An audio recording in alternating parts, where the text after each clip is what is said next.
Good evening, and welcome to Series 2 of Dating, Relationships, and Christian Dating.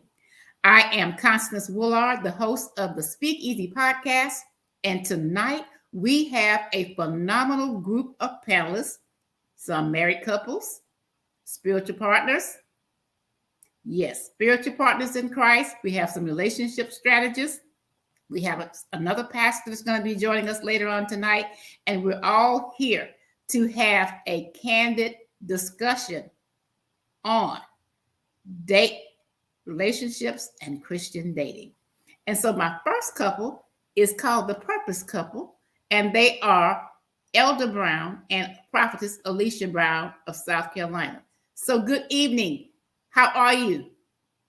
Thank you. Good evening. Well, good evening. Good evening. I want to say thank you, first of all, for agreeing to participate in this discussion. I thank you so much. And just kind of tell the listening audience who you are. Well, ladies first. Okay. Well, I am Prophetess Alicia Brown. We together, we are the Purpose Couple. We are the Browns, known as the Purpose Couple. Together as a couple, we work with one another in ministry and also in holistic health as well.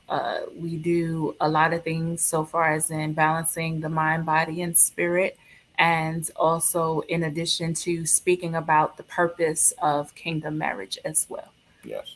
We have a 501c3 nonprofit. We run together.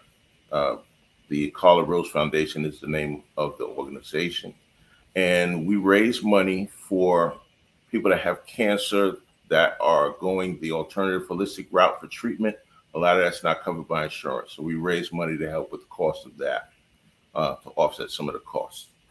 And the foundation is in honor of my mother and our first wife that passed. Carla was my first wife's middle name.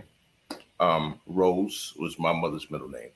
So we honor their memory with great. With this foundation. And I'm glad you brought that up because next month is Breast Cancer Awareness Month. That's correct. And so the podcast next month, we are going to be featuring breast cancer and doing a lot of things to discuss breast cancer awareness. And so I've got several experts lined up. And that's one of the common themes I'm hearing is resources. People are not aware of the resources available. So I thank you for what you're doing. Absolutely. Thank you so much. Thank you. Our next couple are the Ashleys of Dallas, Texas. And so good evening. How are you? We're doing good. Doing good. Thank you so much for joining us tonight. Thanks for having us. And so just tell the audience who you are. Well, I am Geneva D. Ashley. This is my husband, Marcus Ashley. And we're most people know us as, affectionately, they call us the A-Team, just because our last name starts with the letter A. But we live here in the Dallas Metroplex region. We do ministry together. We have a ministry called Word Reflections Ministries. It's brand spanking new. God is literally lifting us off the ground with it. So we're working on that. We also, I myself am a published author. Today is my Amazon best-selling day, so I am pushing for sales of that book. I'm a domestic violence advocate as well as a master coach, virtual pastor, and and I work hand in hand with every other thing that my husband and I do together. So okay, so just spiritual partners in crime. Yes. I would say Well, spiritual partners in Christ. How about that? right. Yeah. Yeah, I think that's a better term. That's a better term. Marcus Ashley here. My biggest role really is just keeping up with this lady right here for all the different things that she sets out to do. I'm more of a silent partner, but I'm really a huge supporter from behind the scenes. I'm not out in the forefront. It's not really my thing, but from behind the scenes, I'm doing heavy lifting with helping get things done, and she goes out and executes as far as book projects, outreach of different kinds, especially in the spiritual sense. Anything that it has to do with the ministry work. I'm one of her biggest supporters from behind the scenes. So a rare appearance for me, and looking forward to engaging with you all. Okay, well, thank you so much for joining us. And so next I have Anna Pappa.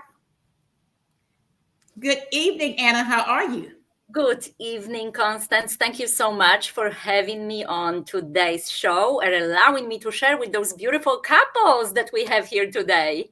Yes. So tell the audience who you are. I am a relationship coach, and I started this career of coaching 9 years ago. And initially, I was working with married couples facing challenges in their relationship, but about almost 6 years ago, I really felt calling to work more closely with married women who are committed to their relationship, but whose husbands do not see an issue in the marriage, or they are not ready to get help from a professional. So I felt a need for just filling this space and giving these women some hope and some tools to help them kind of redesign that marriage and be that loving and gentle force that bring changes to their relationship. Okay, well, thank you so much for joining us in the discussion this evening. And so I have Daniel J. Williams of Columbia, South Carolina. Good evening, Daniel. How are you? Fantastic. How are you? How's everyone? Great. Thank you for joining us today. It's a pleasure to be here. I'm glad that you asked me to join this panel. Sounds like It's going to be an interesting panel discussion. Yes. I'm looking forward to the discussion this evening. So tell the audience who you are. Well, like I said, my name is Daniel J. Williams. I'm here in Columbia, South Carolina. I'm a mindset coach. I'd say that I'm really I like to use the term of being like a intercessor and a communicator. And really, I like to work with everyone, seeing everybody be lifted, but more specifically with men, just because men we have a tendency to kind of feel pushed to the side, that we have a lot to carry and a lot to do, but we don't like to express what bothers us or what we're really feeling. So that kind of hinders relations. I mean, this goes in relationships. It kind of hinders our being able to really contribute to the relationship in the best way forward for it to go. So once men kind of get back to knowing themselves and feeling comfortable with themselves, they can actually really bring the best part of the relationship together. Okay, thank you. And so I'm going to put this question out on the table. It's for our two married couples. With Daniel, you're married as well. Anna, I'm not sure if you have a spouse or not. Yeah, look at this. I didn't share that. This is my most important job. Yes, I am a wife and a mother of two super sweet kids. Okay. And so what I want you to do is, the first question I have on the table: how did you meet your partner? And what place and space were you in when the two of you met? And so I'm going to start with the Ashleys. Okay, I'll take lead on this question. We actually were living in California when we met. We're originally from California, and we only recently, in the past 4 years, transitioned here to Texas. But we both were commuting into work, and we were catching what's called the BART train, which is like very rapid transit for San Francisco Bay Area into San Francisco to go to work. And we both worked in the city. We crossed paths a couple times. We didn't really speak or anything. We just kind of exchanged looks, and I nodded at her just to say more of a gesture of good morning. But a couple of times that happened. We got on the train, and she tried to sit everywhere but next to me.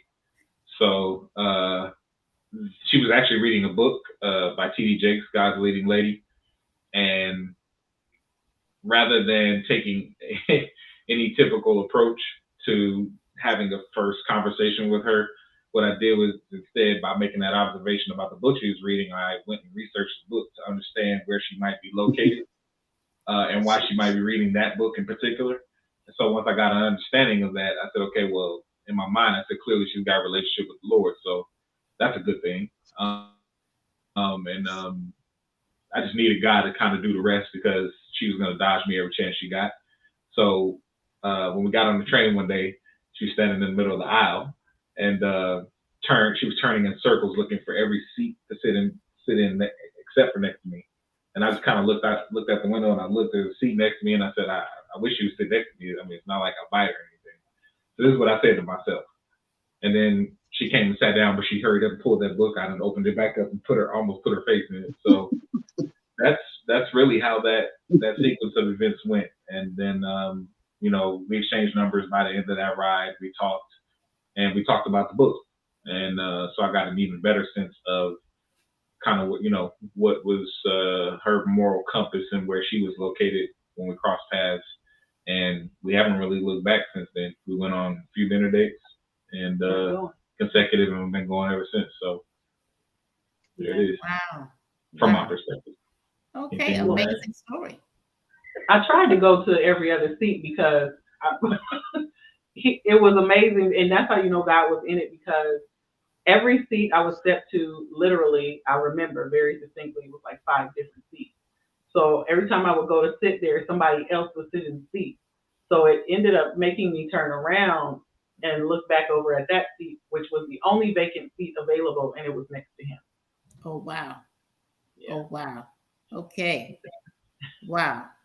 Definitely some intervention there, some divine intervention. Yeah. Definitely. Okay. But I got to give it to you, Marcus. You had your game on, and you wouldn't research the book and found out about it. I didn't want to be typical. I didn't want to be different, because there's a lot of ways that could have went. So I just wanted to meet her where she was. Okay, and it worked. It worked. Yes, indeed. Checkmate. Okay, so the Browns, tell the audience how the two of you met and the place and space you were in when you met. All right. Well, I'm gonna let her start this.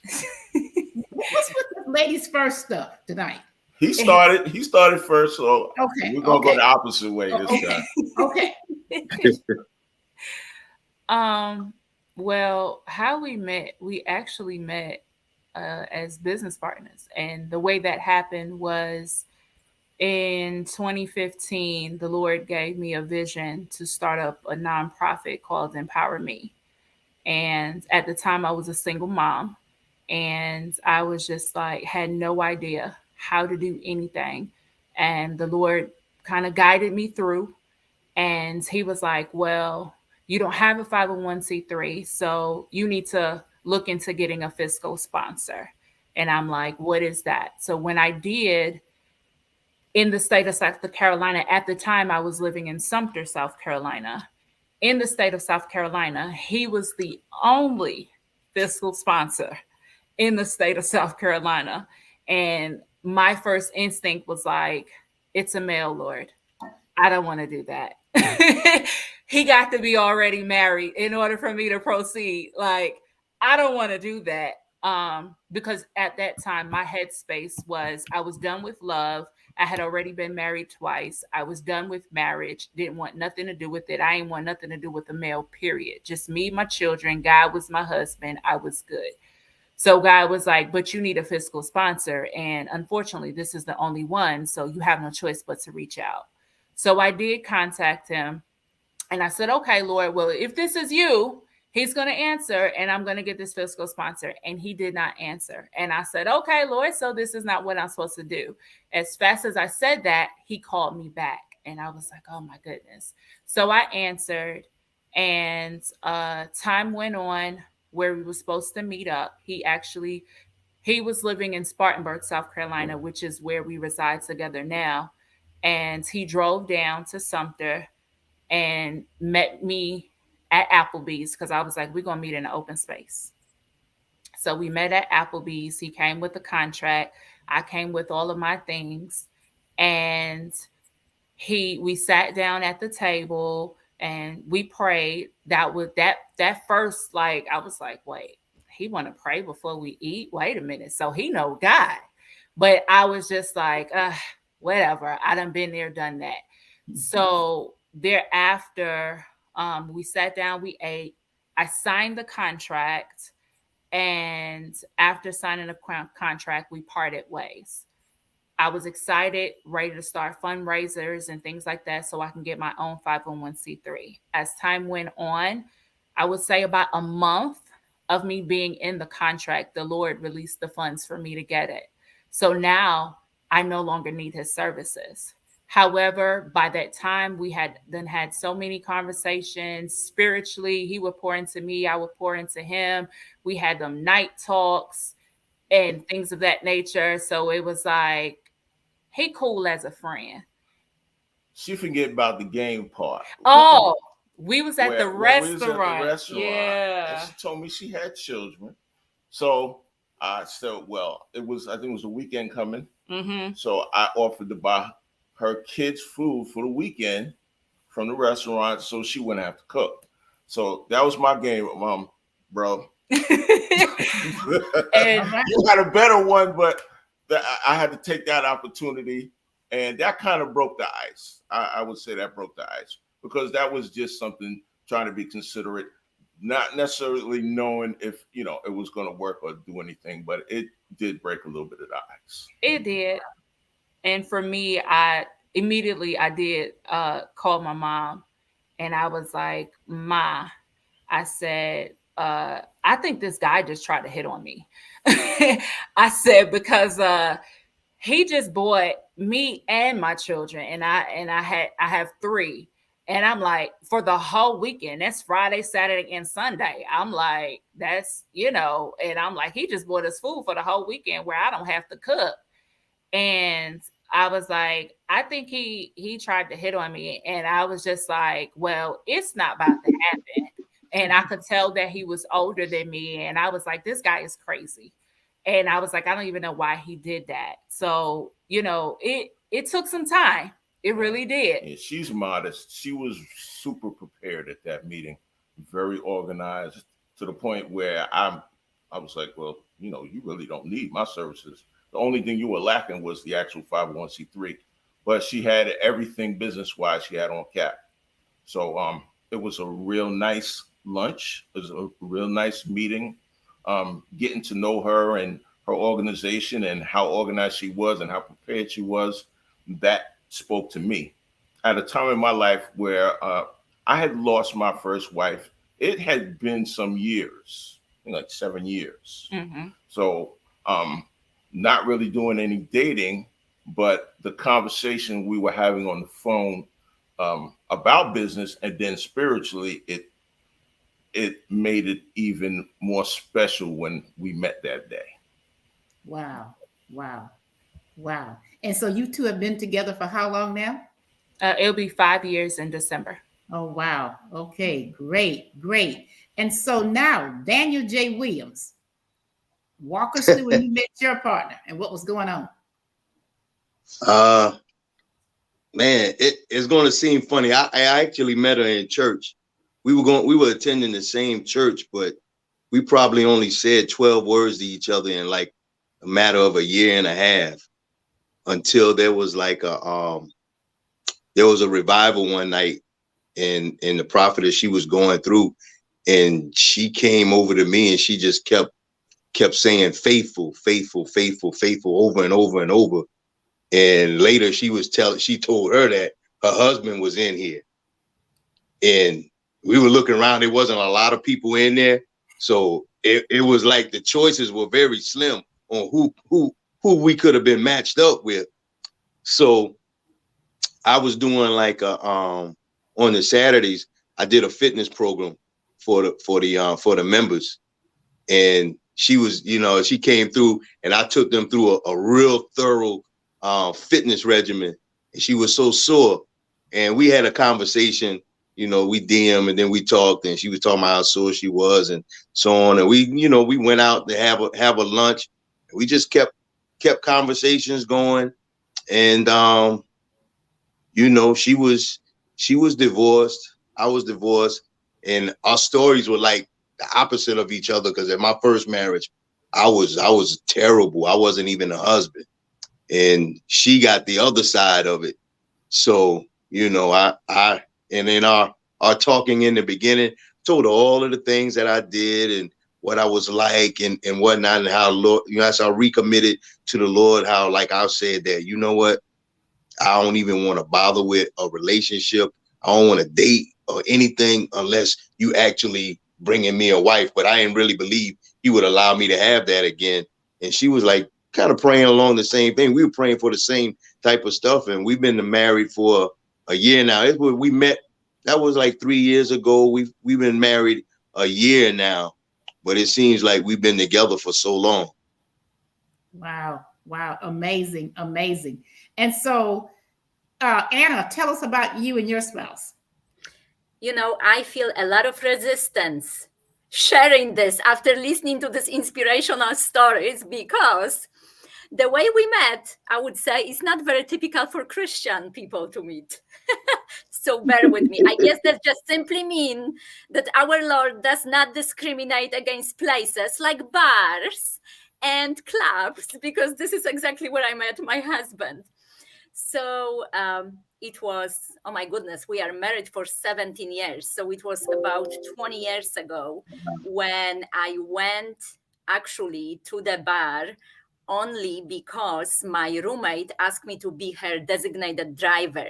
She was celebrating a nice work promotion and asked me if I can go there to drive the place. And, I went there to kind of keep her company. And meanwhile, I've noticed my present husband with some lady sitting over there as well. And then it happened that on the way back from the restroom, this lady who was with my husband approached me, and we started a small talk. Turns out that this is his sister. And my husband back then did not have the courage to approach me. So she started that little conversation and he joined us. And, he was such a gentleman. Like really, I would say, wow, this is surprising for a place like this to meet someone so kind and so polite, just such a true gentleman, that we just have a very good conversation, the three of us. And then my girlfriend joined us too, the four of us, that at the end of this evening, he asked me for my phone number, and I did agree to give him my phone number. And then he called back, and, and I told him, obviously, yes, I'm in Texas, but that accent is clearly not Texan. So I am originally from Poland. And, I told him about my country of origin. And for our first date, we went to dinner and he was so prepared. This just really made me, I think, fell in love with him, like that first date, because, originally he really wasn't my type, but he was just such a kind man that I thought it's just nice person to have in your life. But then for this first date, before that date, he told me that later he went to Barnes and Nobles and researched everything about Poland. He knew so much about our culture, our customs, geography, politics, that I felt so impressed. And again, he just impressed me with his, behavior and way of being, that after that evening, I remember calling that roommate who I drove to that bar the night we met, telling her, oh my gosh, I really like that guy. So yeah, that's our story. So we're talking about dating. What guidance or advice do you have for young people, middle-aged people, older single people who are seeking to date or who are currently dating right now? What advice or guidance do you have for them? And I will start with the Browns.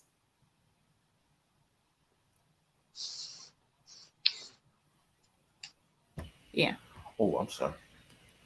So I'm hand it over to him. Now I'm gonna put the ball in his court this time. So instead of ladies we first. were distracted. Gentlemen, what advice would you give? What advice? Mm-hmm.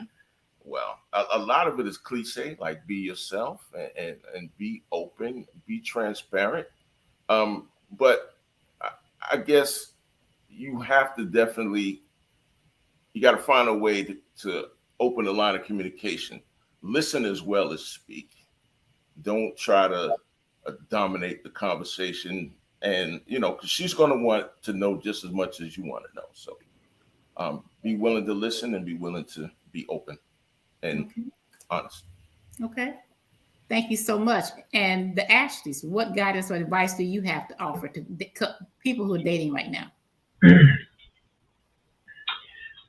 People that are dating right now. Well, when I think back, for me, I'm a little, believe it or not, a little reserved, shy. I don't really, as a woman, I think just believing that God will do it, being confident in who you are.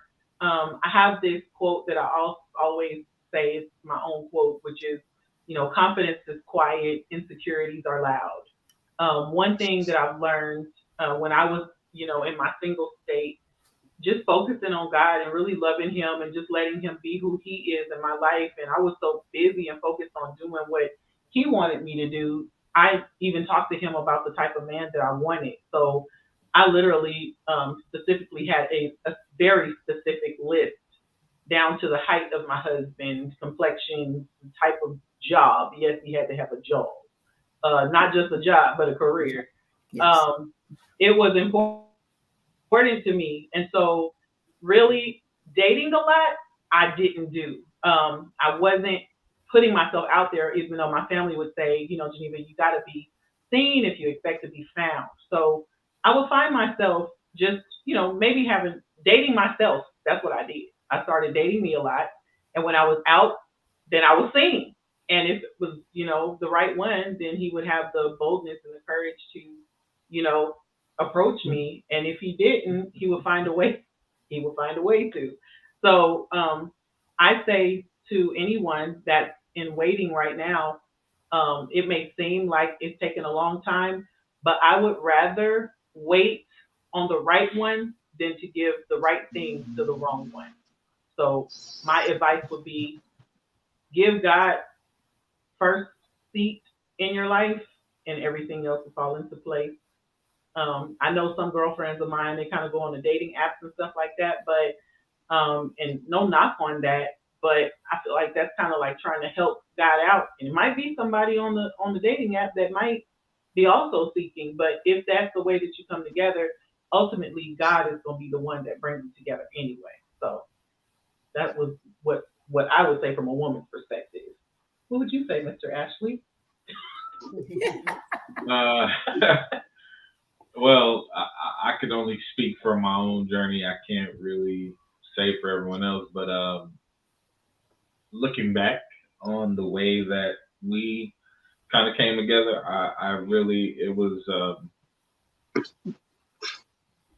being patient and not really looking for anything in particular, not even really looking, just kind of like, kind of as you say, staying to yourself and, just developing in your own relationship with God and, whatever endeavors you're setting out to do, just really being focused on, your own personal goals.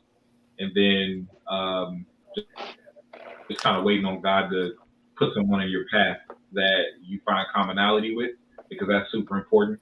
A lot of times we like what we see, but the question is that, are we compatible? And the other question is,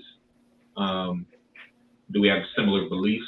You know, do we look at things the same? Those are all important questions. There's so many, so many things that we've talked about in private where it's like, man, it would have been like nice if someone had told us that before we got on this path, but there's no manual or anything out there like that really prepare you for a journey such as, pursuing a relationship, especially marriage, with someone. Those are kind of things those are hidden gems that you uncover along the way while you're on that journey. And one thing that we've learned to this date is with every passing year, level of communication. Communication is huge. It's one of those things that you don't realize it in the beginning, but as you get further and further up the road and get some years behind you in marriage, you learn that there are new depths all the time, even in the ways that you communicate. You thought you were communicating on a deep level before, only to find out that you can go deeper than that. And so that's one of the things that has kind of like revealed itself over time. So those are things that you don't necessarily, understand in your younger years of dating phases and things. And those can be some shallow experiences, if we're all being honest. Those can be some very shallow experiences. But once you get married, then you start unearthing some things that you didn't know were even there.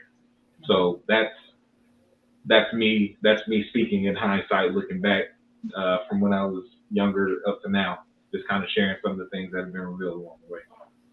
Wow, thank you. Last week we had a similar discussion. Communication was one of the things we talked about.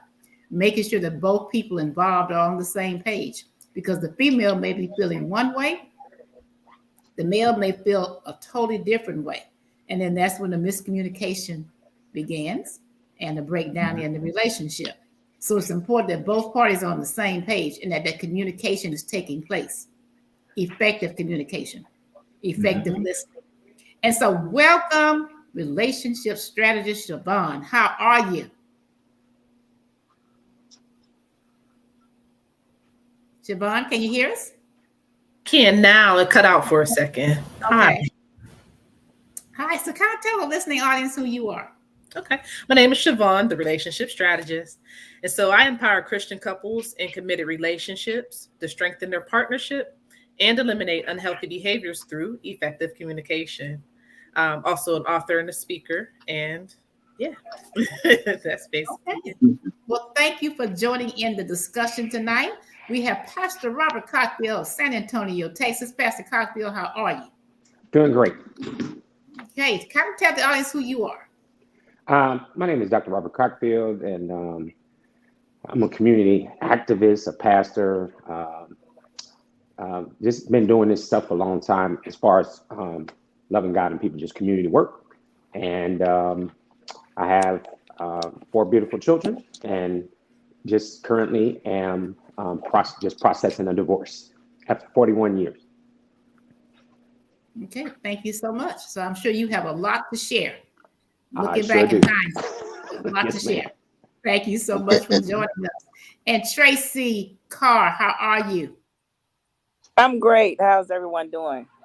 Doing great. Glad to have you to join us. Tell the listening audience who you are.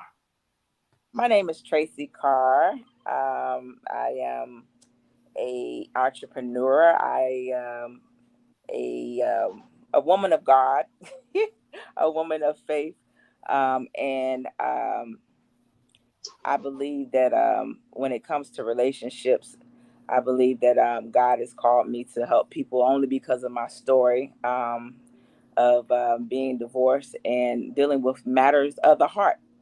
So that's who I am.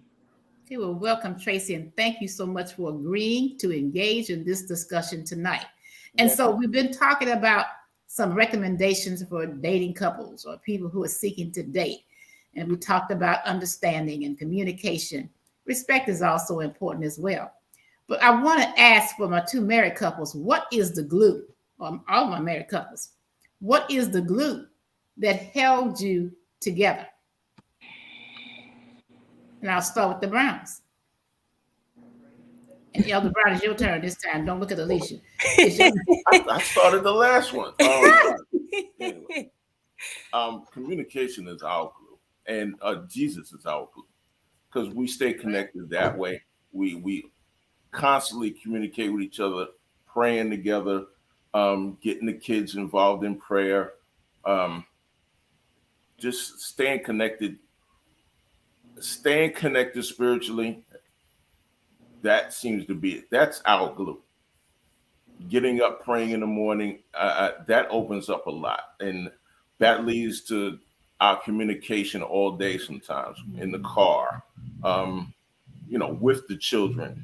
After the children go to sleep, we're constantly in the word. And we use the word to get at each other. So Yeah. all the time. We definitely do. And I think for us too, the glue for us, I would say also is we both came to a realization that we weren't each other's preference, but we were each other's purpose. Okay. And Well, in doing so, it was like we both made up in our mind which would we rather have. Do we want preference or do we want purpose? And we both just thought about it. Each time that we've chosen preference, how far has it gotten us? And it got us nowhere. But when we both made the decision that, you know what, I'm going to choose purpose, that's what keeps us in sync as well, because not only do we speak each other's love language, but we also speak the language of each other's purpose. So that's what keeps us where he's speaking life over me and I'm speaking life over him, because we understand each other's purpose language and also our love language. So like we have a book coming out that we're writing together called Kingdom Marriage and Its Purpose, Pillow Talk. And it's pretty much teaching the principles of pillow talk. Pillow talk ain't sexual.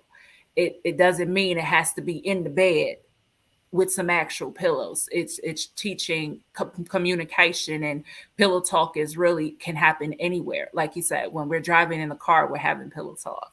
When we're at home, we're in the kitchen cooking dinner for the children, we're having pillow talk.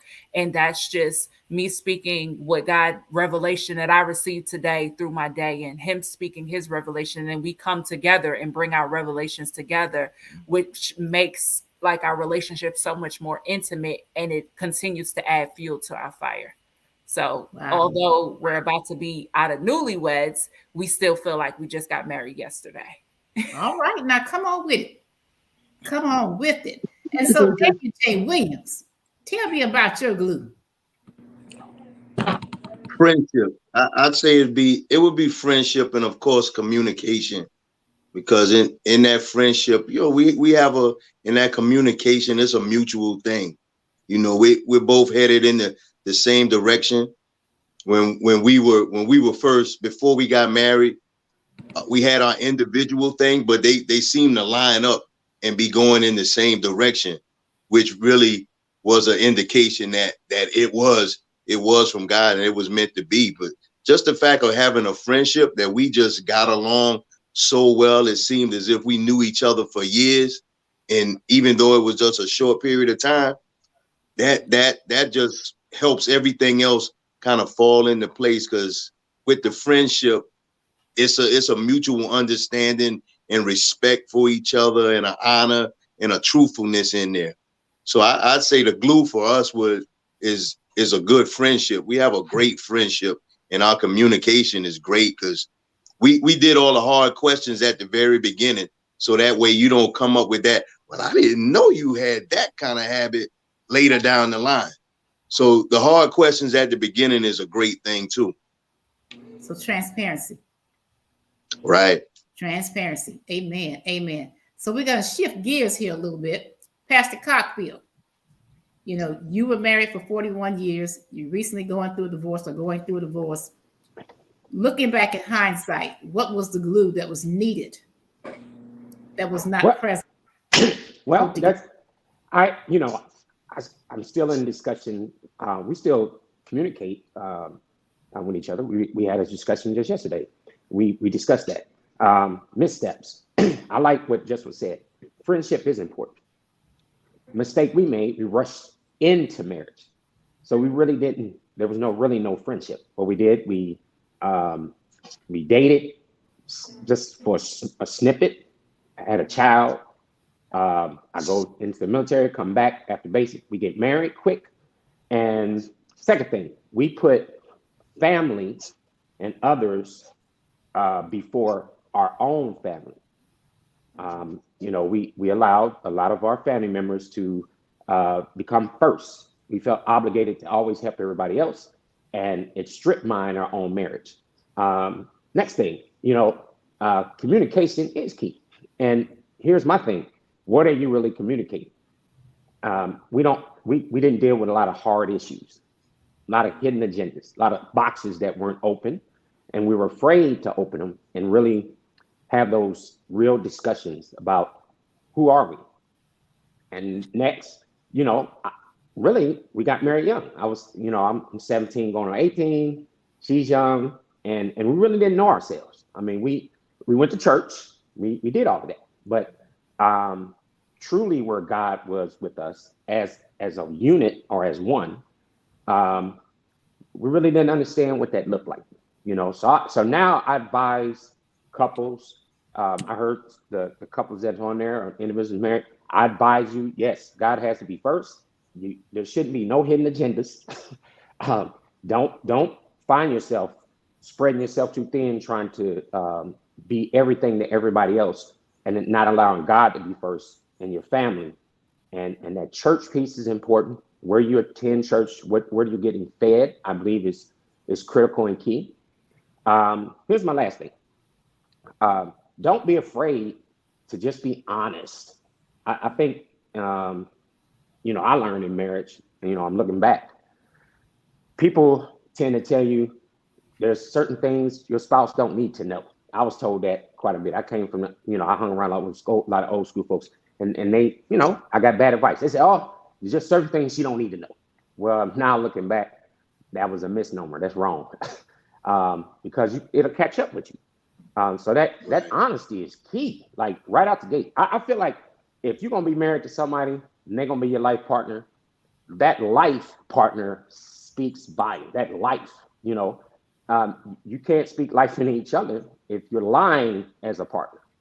And so that's my advice. I think marriage is a beautiful institution. I don't regret it. It's just now I'm on the back end, just trying to encourage people to stay together. And then the mistakes I made, help them to be life lessons for other people.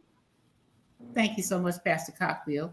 So now for the ladies on the panel, what advice do you have? And CheVaughn, I'm going to start with you. What advice do you have to provide to ladies who are dating or they're seeking a mate or what have you? What guidance do you have? Okay, so a lot of people, and it might seem like someone else mentioned it's cliche, but everybody has said it, and it's the absolute truth. And I didn't notice when I was younger, but absolutely keeping God in the center of everything. And what that looks like is praying, even if you have to do it individually first, but building up that relationship with Christ first. And then let me say this as well. If you're at a point to where you feel like, okay, well, I've been doing this, I've been doing that, or my relationship is over here, still invite him in. So the Lord, and he'll come in and he'll fix it. So keep him the center. And if it's gone wrong, what he'll do is it might look as if your relationship is crumbling apart, but don't keep your eyes fixed on what you see, because he has to get in there and fix that foundation a lot of times. So just keep your eyes on the Lord. Hang around people who can give you some sound advice, some godly advice. Don't be afraid to do that. Seek out others. Sometimes you'll hear people say, oh, what goes on in your relationship stays in your relationship. Remember that the Lord puts people out there to actually help you. He's all about community and bringing people together. So don't be afraid if you need to go to someone else, such as a therapist, such as a strategist, such as somebody who can come and help you, just give you some insight and some pointers to help you. And if you are also another thing when you're dating, be honest with one another and forgive always. Okay. Forgive your partner on a regular basis and forgive yourself. And one more thing that I think I've grown in over the years is patience. Have patience and kindness towards one another. And remember that they are your teammate. They're not there as your enemy. You're not supposed to fight against them. You guys can do more together. So that's my advice right there to the Thank you ladies. so much, CheVaughn. Thank you so much. Anna.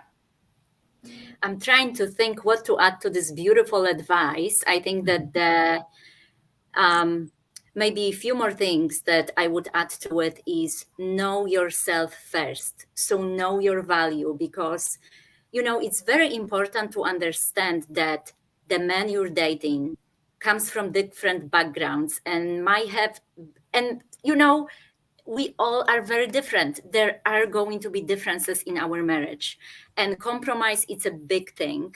But what you don't want to compromise are your values. So look for a person who, like if you are Christian, it's probably not the best idea to date someone who doesn't follow the Lord, because it's just going to have cause so much internal uh, conflict that this is very difficult to carry this relationship and really have a fruitful, beautiful relationship that will sustain for years. So know yourself first, know your value, and this is what should be on your list. What does this person that I envision as my lifelong partner believes in, and what are his values? Are we compatible in this sense? And then talking about differences, those differences will be there. And then we need to understand that it's okay. And we need to learn how to appreciate each other's differences and how to actually utilize them in your relationship, because we might be good in very different things. And, instead of letting those differences divide you, utilize them to make something beautiful together. And, when you're dating, definitely also understand the reason why you date. Why do you actually want a partner? Because, I think that a lot of women and men looks for a partner because they don't feel complete and they hope that this person will come and fix something in their life. So first, make sure you take care of yourself and you are happy with who you are and you absolutely feel complete. And the person that is right for you and the person who comes to your life is just something in addition, to who you are. This is not a person who's supposed to fulfill all your desires. Of course, part of a marriage is we all come with needs, and it's a beautiful thing that we can help each other fulfill those needs. But you need to be happy with yourself and your life first. Thank you so much, Anna. Tracy. Yes. Good evening. I'm going to say everything everyone said was, right on point. Of course, God first. But one of the things that I'm learning as you get to know that person, once again, like she said, understanding their values. But one of the things that I found was learning that person's love language. And when I say that love language, because what might work for you may not work for them.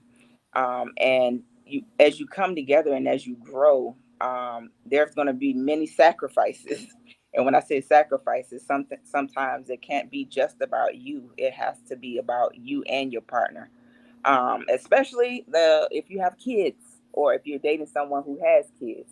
I always say it's not just about you. How does that fulfill the purpose and intent of where people are trying to build together? Because now if you're trying to deal with kids, then it's a whole nother level.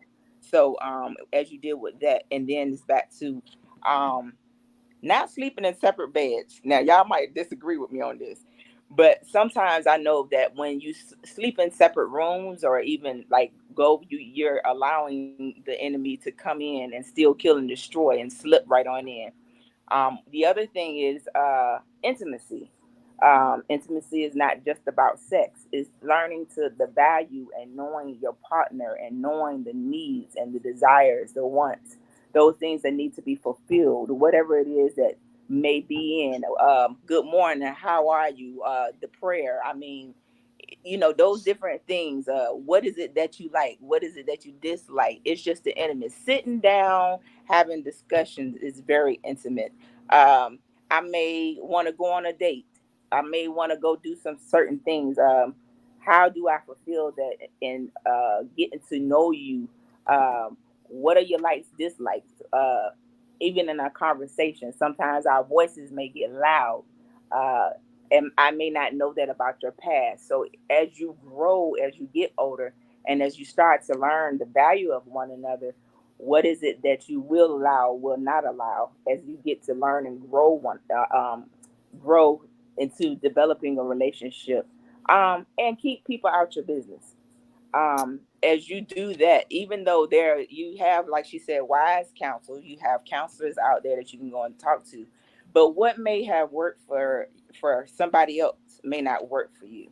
So it's back to that saying, not necessarily what goes on in your house stays in your house, but you have to realize that everybody are from different backgrounds. Everybody was raised differently. Some people have been hurt. Some people have not been healed or delivered from the past, and don't bring baggage that you had before, whether it was a bad relationship. Don't bring it into the relationship that you have now. But remember, God first in all that you do. And I yield. Thank you, Tracy. And I'm going to add one more thing. You know, I know a lot of people who've never been married, never had children, but they are an expert on telling you how to raise your children and what to do in your marriage. And I would say avoid those experts. Avoid those because they're not experts.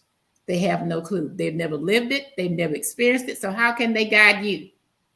So again, like as Tracy said, be careful who you allow in your midst. Be careful. And so we're getting close to the end. And so what I want each of you is to think of a buzzword pertaining to relationships and dating that you want to leave with the listening audience. I'm going to give you a few seconds, and I'm going to start with Pastor Cotfield. Well, my buzzword is purpose. And I want to throw this out here. You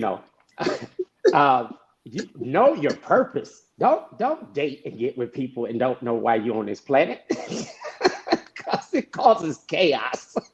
Because what ends up happening, you don't know why you're here. You should already know. And then I'm gonna give you an example. I was a musician. That was my purpose. That's as a life as a musician. When I brought that to the table, I travel a lot. There's a lot of things that go along with it. That's my point.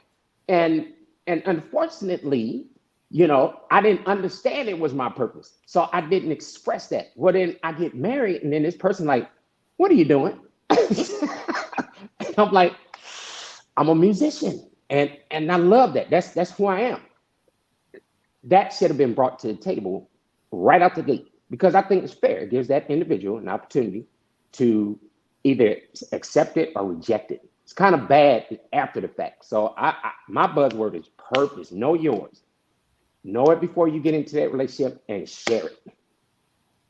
All right. And when you said that, I had to chuckle. I'll never forget a few years ago, actually, when I was in San Antonio, I was dating someone that was Muslim. And, he was sharing with me about women and their attire. And I said, well, let's get this straight right now before we go any further. I'm not converting. I believe what I believe. And I'm not wearing all that stuff on my head because I pay too much to get my hair fixed every week. I'm not doing that. And I'm not wearing those long dresses because, hey, I got some killer legs and I don't even show them. So if you can accept that, let's go ahead and get this on the table right now and solve this right now. So as you can see, I'm still here on the hill by myself. So anyway, thank you so much, Pastor Cotfield, for sharing that. CheVaughn. I'd say my buzzword would be conversation. So a lot of times we don't have necessary but uncomfortable conversations with our partners, and it can lead to some things that you might have to untangle a little bit later on down the road. I always say, a relationship's never too far gone. You can't come out of it, but having conversations that are meaningful and that are not full of fear and control. So that way you'll get to know one another. So conversation is my buzzword to leave with you. Oh, wow. Thank you. Daniel J. Williams. I'm going to go with asset is my buzzword, because if you're going into a relationship, then you're looking for it to be long term. So you're full, they're full. You want to be an asset to them just as well as they be an asset to you. So what you're building is going to be very strong, and it's going to bring longevity. That should cover everything. Your communication, your love languages, all of that. When you're being an asset to her, she's being an asset to you, you're just adding to each other, and there's no weakness in between. I'm filling in her gaps, she's filling in my gaps, so there are no gaps. So I say asset is my buzzword. Wow, I like that. Thank you so much, Daniel. Anna. My buzzword for the married couple and people who are seriously dating is vision. I think that very often we get into relationship without actually having a vision for our future relationship or for our marriage. We believe that, love is enough and goodwill is enough, and our marriage just somehow magically will evolve and go in the right direction.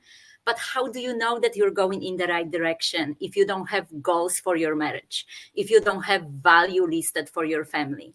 So I encourage everyone to create relationship statement, almost like a mission statement, right? We have one for our business. Why not for our marriage? Know what goals you want to accomplish with your spouse or your future spouse. Know what kind of wife or husband you want to be, what is important to you. This will help you stay on track. Oh, wow. Thank you. Thank you. Tracy. My word is legacy. Okay. And when I say legacy, I'm saying in the relationship, what are you leaving behind and what are you teaching people as far as moving forward, as far as the as everybody just said, from the vision to the mission to whatever it is that it may be, how can you all build an empire together and leave a legacy behind? Oh, wow. That's powerful. I like that. I like that. Thank you so much, Tracy. The Ashleys.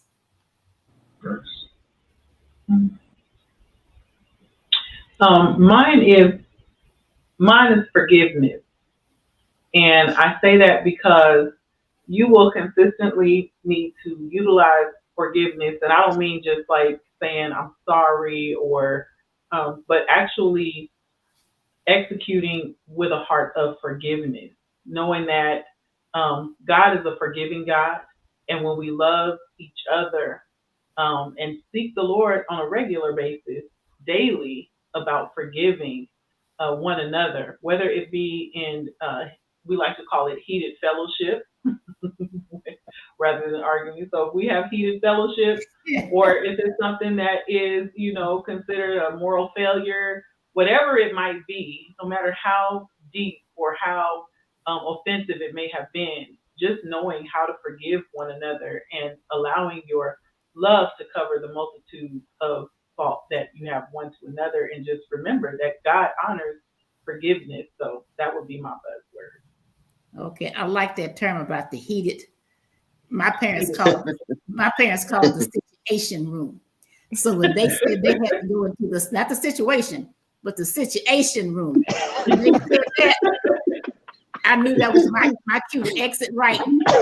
We're getting ready to have a show enough discussion. Thank you so much, the Browns. It's consideration, but together it's purpose. So I'm gonna let her go purpose because, when he took purpose, you see us throw our hands up. So. Yeah.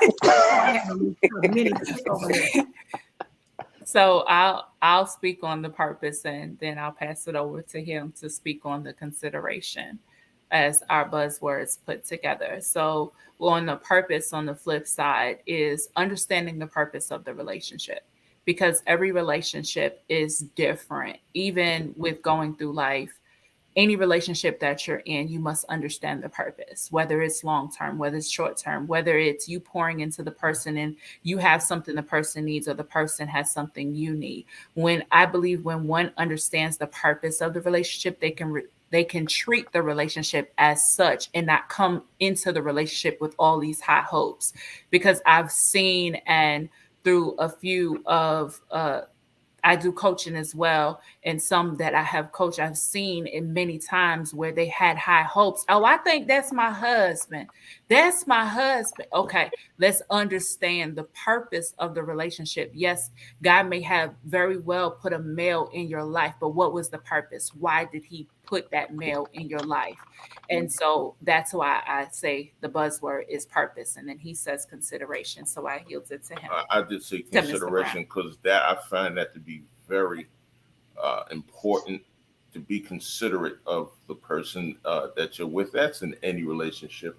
Always consider or be considered what the other person's going through, the other person's needs, and consider their feelings as you would consider your own. Oh, wow. Okay, thank you so much. So thank each of you for this very good discussion tonight.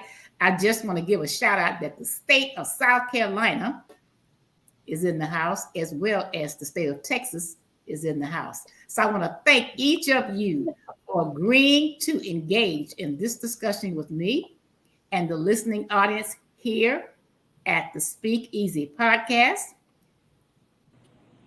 2 weeks from now, we'll meet again. We'll have a different discussion on relationships and Christian dating. I want to say good night to the listening audience. May God bless you today, tomorrow, and always. Have a good night. Good night. Night. Good night. Good night.